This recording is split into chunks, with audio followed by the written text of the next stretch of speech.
Kære UX'ere, jeg har lavet en lille videoblog her for, at I skal kunne få et lidt bedre overblik over de 4 forskellige genrer, der dukker op i litteraturen omkring år 1900, og dem I arbejder med lige nu. For lige at forstå, hvor vi er henne, så er vi jo omkring 1890 til 1900, det som man i folkemunde kalder det folkelige gennembrud. Inden denne periode, så har vi først haft romantikken, en periode, der har været, hvor der har været blevet fokuseret på det skønne og det idealiserede verdensbillede og vores tankestrøm indenfra og ud.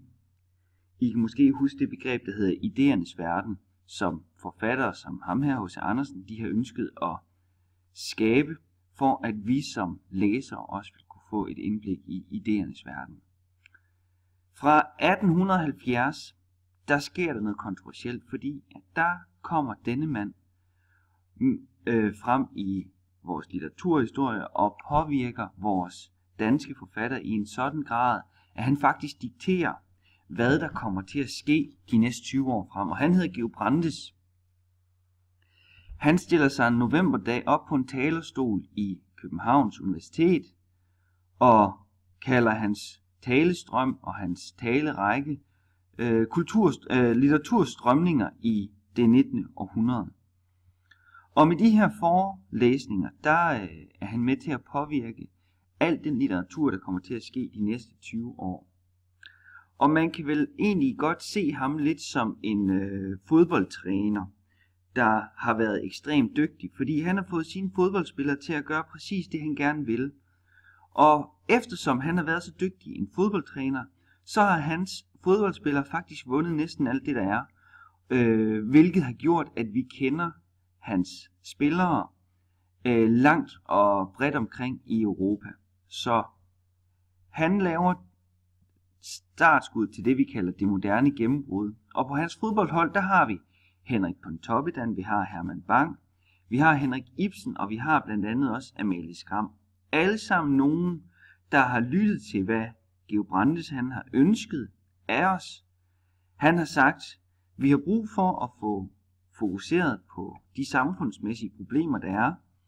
Og især 3 samfundsmæssige problemer, han mener, der har været essentielle at få belyst, har været elementer omkring, at kvinder skulle have lige så gode rettigheder i samfundet som mændene. Han mente, at efter Darwin havde fundet ud af, at vi ikke blot stammede fra Gud, men vi faktisk var en evolution af aber, så mente han, at vi skulle lave et opgør med kirken, og han mente, at vi skulle lave et opgør mod den store og stadig stigende klasseforskel, der var i samfundet. Alle sammen nogle elementer, der faktisk også der har været påvirket af industrialisering og den industrielle revolution, blandt andet kvinders dårlige rettigheder. Kvinder, de kommer også lige så stille ud på arbejdsmarkedet i den her periode, men er ikke set på samme måde som mændene. Samtidig så stiger klasseforskellen i den her periode, fordi der jo er nogen, der ejer maskinerne i industrien, og så er der også nogen, der er nødt til at arbejde på maskinerne i industrien. Og Georg Brandes fodboldhold, det klarer sig så godt, at selv kulturstrømninger i Paris har hørt om det. Men 1870, den starter det. 1890, der begynder det lige så stille at ebbe ud. Og i år 1900, der er vi gået over i en ny form for litteratur. Det folkelige gennembrud. Og jeg har sagt på klassen, at det folkelige gennembrud blandt andet opstår på baggrund af industrialiseringen. Men det opstår faktisk også af Georg Brandes selv. Georg Brandes, der ellers ønskede, at alle de her elementer de skulle tages op under debat, han er faktisk ved at være træt af det nu. Af de 20 år i 1890, der har vi ikke hørt om andet end netop de problemer, der er i samfundet. Og han skriver faktisk til en af hans gamle venner, Friedrich Nietzsche, tysk filosof, at det forekommer mig nu, som om Nordens skønlitteratur er ved at have tæret på de tanker, som vi fremsatte og drøftede i det forrige årti. Det ser ud som om, at evnen til at undfange geniale idéer, den lige så stille er ved at aftage. Fordi vi alle sammen stadigvæk arbejder i de samme elementer. Vi prøver stadigvæk at belyse darwinismen, kvinde og mand problematikkerne, moralen og fritænkeriet, og nu er jeg faktisk ved at være godt og grundigt træt af at høre på lige præcis de ting. Så selvom Brandes var med til at starte det moderne gennembrud, så synes han også, at det er ved at være kedeligt at høre om netop de tanker. Og så opstår det folkelige gennembrud. Og det opstår omkring år 1900, 1890 til 1910, nærmere bestemt. Og det billede, jeg har tegnet på klassen, er, at man kan kalde det folkelige gennembrud en flod, der løber 2 veje omkring en stor sten, hvor den store sten er industrialisering. Den ene vej, den løber nedenom og bliver til realisme. Det er lidt af de samme elementer, vi har fra det moderne gennembrud, der løber herned. Og så er der den anden vej, der løber op omkring modernisme. Og kort fortalt, så hylder modernisterne alt, der har med industrien at gøre. De tænker, yes, hvor er det fedt med den fart og den spænding, der er omkring de her nye elementer af industri. Det synes vi, der er fedt, og det vil vi gerne skrive om. Det bliver til 2 undergenre: symbolisme, som vi skal have om i dag, og ekspressionisme, som vi skal have om på et senere tidspunkt. Det er den ene å, der løber fra floden, og den anden å, der løber omkring, det er realisme. Og realisme har 2 underåer. Den ene, det er hjemstavnslitteratur, og den anden, det er socialrealisme. Og for at forstå de her 2 lidt bedre, og det har jeg allerede arbejdet med, så er hjemstavnslitteraturen den litteratur, der fokuserer på bondens liv ude i landbruget. Man fokuserer på landarbejderens liv og hvad han må gå igennem for at skaffe til dagen og vejen. Her begynder man igen især at arbejde med dialekt, og man finder dialekten frem. Jeg læste som sagt tidligere en bog, der hed Jens Langkniv, hvor Jeppe Aakjær faktisk genopfinder meget af den dialekt, der har været forsvundet omkring Skiveegnen. Og det Jeppe Aakjær han især hylder, det er alt det landlige. Og selvom han ikke hylder det på samme måde som romantikken, så hylder han landarbejderens liv og arbejde. Socialrealismen er meget mere politisk orienteret. Her er det Martin Andersen Nexø, som I har læst til i går og arbejdet med til i går. Her er det ham, der ligesom arbejder og skriver. Og det han arbejder med, det er, at han vil skildre hverdagsmennesket i byen. Værftmedarbejderne, der er nødt til at producere for en værftejer, hvor værftejeren tjener alle pengene og ikke er sikker på, om værftmedarbejderne skal have udbytte af pengene. Det er det, som Martin Andersen Nexø sætter under lup. Det er altså i begge 2 de her undergenrer, at hverdagsmennesket er helten, der bliver set dårligt på de rige og set godt på de fattige. Det karakteristiske ved de her 2 litterære genrer, det er, at Martin Andersen Nexø, Skjoldborg og Jeppe Aakjær alle sammen er nogle forfattere, der selv er arbejdere eller selv har været en del af det fattige borgerskab.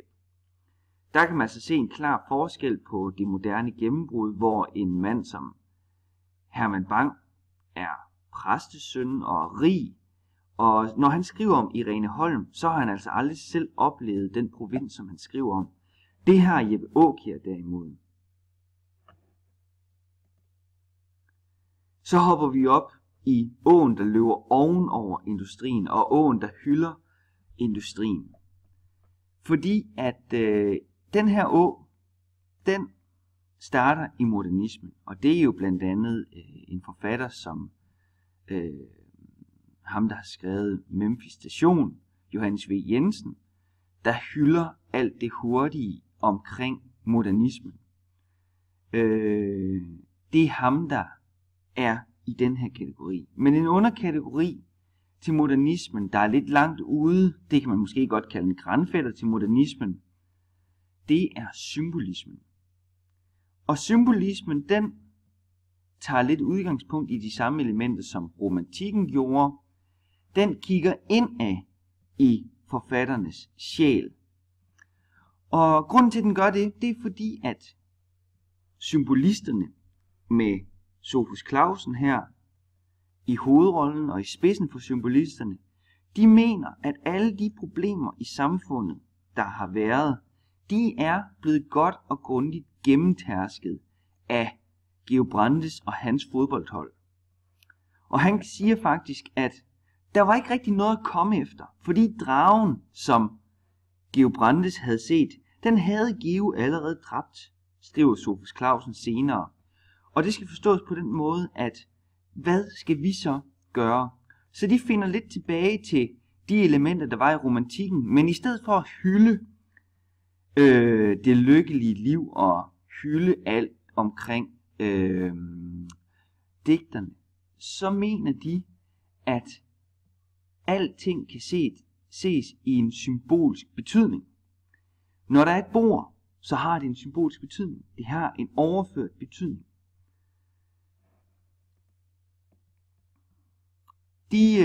Grunden til, at de her forfattere, der er symbolister, de er nødt til at kigge indad, det er fordi, at de mener, at alle de her originale temaer, der var belyst i samfundet, de er gennemtærsket. Så de er nødt til at kigge på det moderne gennembrud ud fra de sjælelige elementer og ud fra alt, hvad der sker indeni. Så de er nødt til ligesom at kigge på det moderne gennembrud og industrialismen ud fra et filter, der hedder, hvad er det, der ligger i det her i overført betydning. Her kommer især ord som denotativ og konnotativ betydning ind og gør sig gældende. Hvor at Georg Brandes fodboldhold var det moderne gennembrud, så er symbolisterne fortalere for det sjælelige gennembrud. De vil se alt igennem sjælens optik og igennem sjælens kikkert. De er ikke så materialistiske som modernisterne, og de tror heller ikke på samme måde på Darwin. Det er ikke det, der interesserer dem. Det, der interesserer dem, det er de dybe, originale, indre tanker. Sophus Clausen, der er afbildet her, han føler sig ligesom mange andre i den her periode fremmedgjort og splittet på grund af netop industrien og alt det, den har gjort på de sidste 30 år. Og han mener, at den eneste måde, vi kan få samlet det puslespil, som hverdagsmennesket har. I skal tænke på, at hverdagsmennesket er jo vant til en langsom hverdag og en hverdag på landet. Og den eneste måde, vi kan skabe sammenhæng og værdier i den her meningsløse verden, altså den eneste måde, vi kan få samlet puslespillet, det er igennem sproget og igennem en ny måde at kigge på verden på. En symbolsk opfattelse af livet. Her er verden, og hvis det havde været det moderne gennembrud, så havde forfatterne kigget direkte på verden. Men symbolisterne, de kigger på verden, og så kigger de indad igen. Prøver at se alting ud fra sjælens symbolske betydning. Og det er noget, vi skal arbejde meget mere med. Kort fortalt, så er der 4 genrer, som I nu kender til. Symbolismen, som vi skal arbejde mere med i dag, handler om at se det hele igennem et sjæleligt optik, igennem en sjælelig kikkert. Modernismen hylder farten, og symbolisterne hylder på sin vis også farten, men mener, at på grund af al den fart, der er sket i samfundet, så er vi blevet distanceret fra den, og vi er nødt til at kigge på samfundet ud fra vores egen sjælelige kikkert. Så er der hjemstavnslitteraturen, en litteratur, der hylder bonden og bøndernes liv. Så er der socialrealismen, der hylder arbejderen i byen. Og det, som de her to har til fælles, det er elementet, at alt litteratur bliver skrevet fra personer, der selv har oplevet elementerne. Forskelligt fra det moderne gennembrud, der nogle gange måske kunne skrive lidt ned til folk. Og det var sådan set det, jeg havde at sige indtil videre omkring de her 4 forskellige genrer. Jeg håber nu, at I vil stille nogle rigtig gode spørgsmål, fordi det her det er jo forskellen på sådan flip classroom learning, at jeg gennemgår teorien for jer derhjemme, og I kan benytte jer af den til senere lejligheder. Men for at I kan benytte jer af den, så er I nødt til at stille nogle gode og dybe og relevante spørgsmål til netop det, jeg lige har gennemgået. Og jeg håber nu, I vil bruge 3-4 minutter på at skrive en lille liste, måske kun 3-4 sætninger, der stiller nogle uddybende spørgsmål, som vi kan arbejde med i timen i morgen. Tak for det.